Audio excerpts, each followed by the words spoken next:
ये बात मैं भी नहीं समझ पाता हूं कि 10 साल से पहले ना इस देश में बेरोजगारी थी, ना इस देश में गरीबी नहीं, वो थी, आज ना इस डिबेट देश का में इशू है क्या? भूखमरी थी। और वो आज जहां डिबेट तक का इशू है क्या, पंकज भाई? 300 पंकज सर, हमने नहीं 303 एक मिनट शर्मा जी, जरा आप मेरा भी सुन लीजिए। अरे मेरा भी सुन लीजिए शर्मा जी, शर्मा जी मेरा भी सुन लीजिए। ये जो बात आप कह रहे हैं 370 से ये बदला कि तकरीबन 75 लाख करोड़ का जम्मू कश्मीर में इन्वेस्टमेंट आया है। जिस जगह पे लोग अपना नेशनल फ्लैग नहीं फहरा पाते थे, वहां पे लोग झंडा लेकर के घूम रहे हैं। नहीं, अब आप सुन लीजिए बात, अब आप सुन लीजिए, तो आज इशू नहीं ठीक है ना? अब आप सुन लीजिए, पत्थरबाज मेन स्ट्रीम पे आ गए। कश्मीर अब इंडिया का इंटीग्रल पार्ट नजर आता है। वहां G20 सेलिब्रेट होता है। वही मैं क्या बदला है वो मैं बता रहा हूं आपको, क्या बदला है वो मैं बता रहा हूं आपको। और आप सुन लीजिए, जहां पर जब कोविड का वैक्सीन दिया जा रहा था, तो जान लीजिए कितने मिनिमम पीरियड ऑफ टाइम में कोविड फ्री जोन हो गया था Kashmir, Jammu and Kashmir. Heart stroke से मर रहा है, कार्डियक अरेस्ट से मर रहा है। अरे आप कौन सी सरकार से उम्मीद करते हैं कि वो मौत पे भी रोक लगा देगा? वो सरकार को मैं भी वोट करूंगा। मैं भी अजर अमर होना चाहता हूं शर्मा जी, मैं भी अजर अमर होना चाहता हूं। छोड़िए आप डिबेट को दूसरे तरफ लेके जाए, ठीक है? महंगाई, बेरोजगारी, ये महंगाई बेरोजगारी यूएस में नहीं है कि अमेरिका में नहीं है कि ऑस्ट्रेलिया में नहीं है, कहां महंगाई नहीं है? अरे विकसित देश की बात मत कीजिए। मैं ये लाऊंगा, मैं वो लाऊंगा, अच्छे दिन लाऊंगा, मोदी की गारंटी है, मोदी की गारंटी है। भाई गारंटी ये है थोड़ी, गारंटी पहले रोटी कपड़ा मकान, the first need of the people of the citizen, then after 370 लाओ, यूसीसी लाओ। भाई चुनाव के टाइम में तुम 1 लाख करोड़, 1 लाख जो वादा किए थे 2 करोड़ लोगों को रोजगार देंगे, उसको चुनाव से पहले ले आते कि 1 लाख करोड़ लोगों को हम दे रहे हैं नौकरी, बस फिर तालियां बजती, बहुत अच्छा तालियां बजती। तब मानते हैं कि मास्टर स्ट्रोक है, जैसे आरजेडी ने किया बिहार में, खुले मैदान गांधी मैदान में लोगों को उन्होंने नौकरी बांटने का काम किया। भले उसमें तो धांधली होगा मैम, हो सकता है 10%, बट 90% जेन्युइन लोगों को मिल तो गया नौकरी।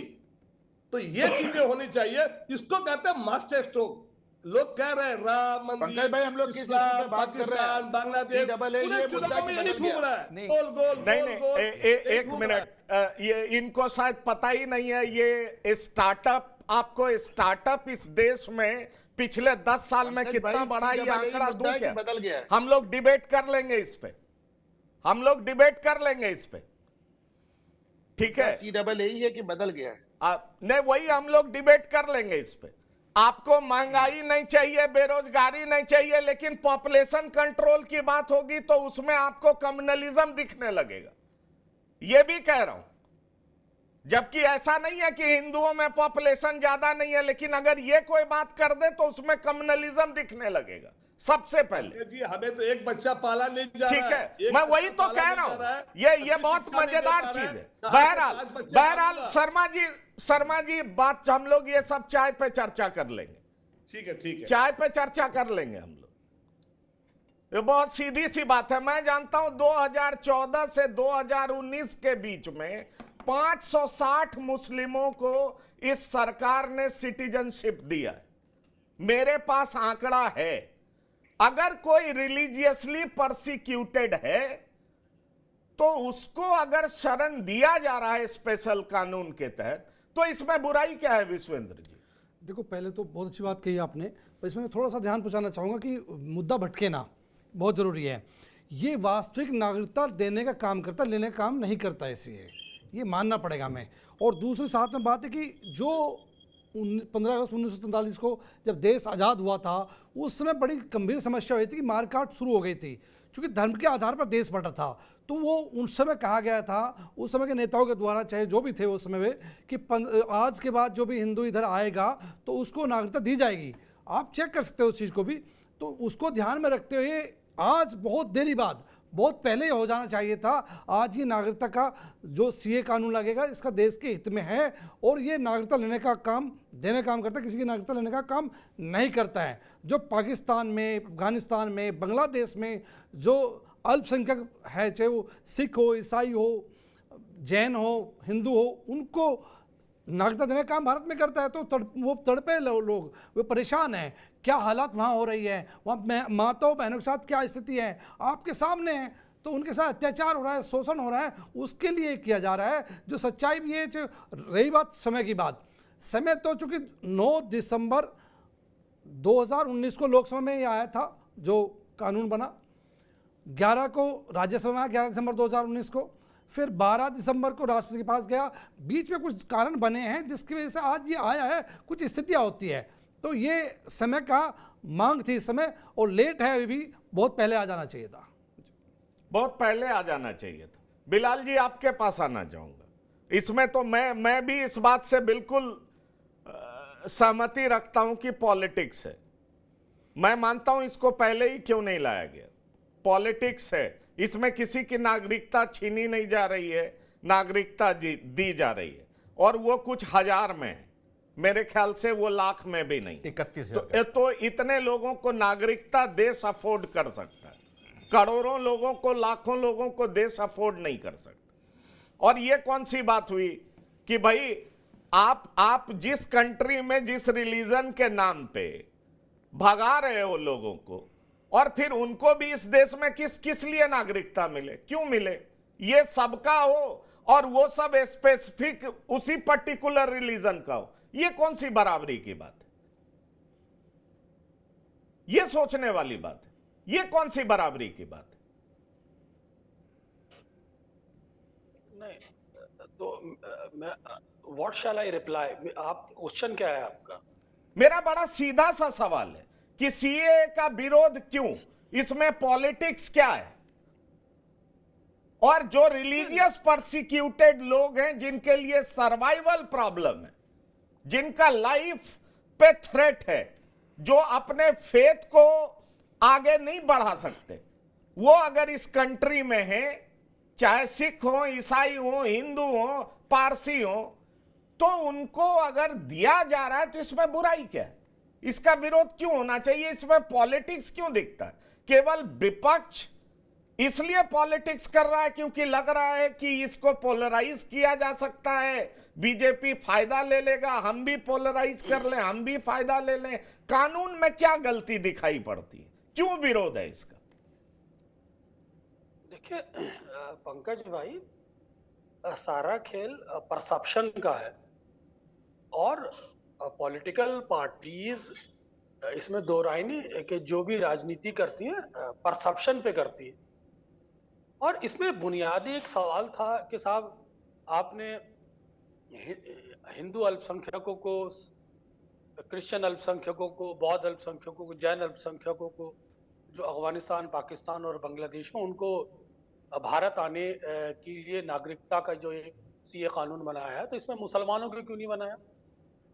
अगर इसी सवाल को प्रॉपर एड्रेस कर दिया जाता परसेप्शन में, क्योंकि इन देशों में माइनॉरिटी मुस्लिम्स मेजॉरिटी में है, तो उनको कैसे दे सकते हैं?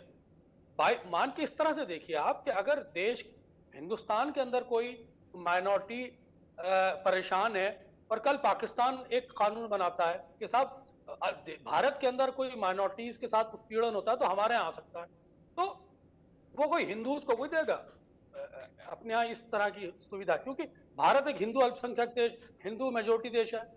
तो जो प्रॉब्लम माइनॉरिटीज के लिए है, उनको एक एग्जिट सिस्टम इस कानून के तहत दिया गया है, और इसमें टेक्निकली कोई दिक्कत वाली बात नहीं। लेकिन मैं आपको फिर बता रहा हूँ, परसेप्शन का खेल है। परसेप्शन में इसको इंटरप्रिटेशन इसका गलत कर दिया गया है, और ये सवाल खड़ा करता है मुसलमानों क्यों नहीं दी जा रही? भाई जिन देशों से वो आ रहे हैं वहां मुसलमान बहुसंख्यक हैं, यानी कि वो एग्जैक्टली वही बात मैं कह रहा हूं। हाँ, वही बात मैं कह रहा हूं। अब रहा सवालों का, अब रहा विरोध का सवाल। देखिए देश के अंदर जब भी कोई बड़े कानून बनते हैं, भाई भूमि अधिग्रहण बिल पे क्यों विरोध हुआ था? 3 कृषि बिलों पे क्यों विरोध हुआ था? होता क्या है, जब कोई कानून लाया जाता है तो उस पर पक्ष विपक्ष के बीच में एक राजनीतिक, एक वैचारिक दृष्टिकोण से लड़ाई लोकतंत्र के बीच में ले जाने की होती है। और जो लोग राजनीति करते हैं उसको राजनीतिक रूप से बनाने की कोशिश करते हैं। तो जो भी कानून आता है, जब तक उसके वैचारिक स्पष्टता जनता में भी नहीं आ जाती, तब तक वो विवादित बना रहता है। यकीनन जब ये कानून 2019 के में आया था, उस समय मुसलमानों का बहुत विरोध था, लेकिन आज स्थिति बहुत स्पष्ट है। उसकी जो विवादास्पद पहलू है, जो ये कॉम्प्लिकेटेड एरिया है, आज लोगों के अंदर अवेयरनेस आ गई है। आज आपको देखने को मिलेगा इतना विरोध नहीं है, और थोड़ा बहुत विरोध है तो उसको भी दूर कर लिया जाएगा। तो ये सारा परसेप्शन का खेल होता है पॉलिटिकल पार्टीज के बीच में। कानून में कोई कमी नहीं है और परसेप्शन का खेल है, और परसेप्शन ही पर ही राजनीतिक पक्ष विपक्ष अपनी राजनीति करता है। अब इसमें विपक्ष क्यों इसका विरोध कर रहा है और सरकार इसे इस समय क्यों ला रही है, ये पहलू वाली बात है। देखिए, सरकार ने वादा किया था, अगर देर से लाती तो फिर चुनाव आचार संहिता लागू हो जाती, फिर उस समय इस कानून को नहीं लाया जा सकता। इसलिए इसके टाइमिंग पे सवाल है। देखिए, क्योंकि सरकार ने वादा किया था कि हम सत्ता में रहते हुए इस कानून को ले आएंगे, जैसे धारा 370 पे उन्होंने वादा किया था और राम मंदिर पे वादा किया था, यकीनन वो लाए।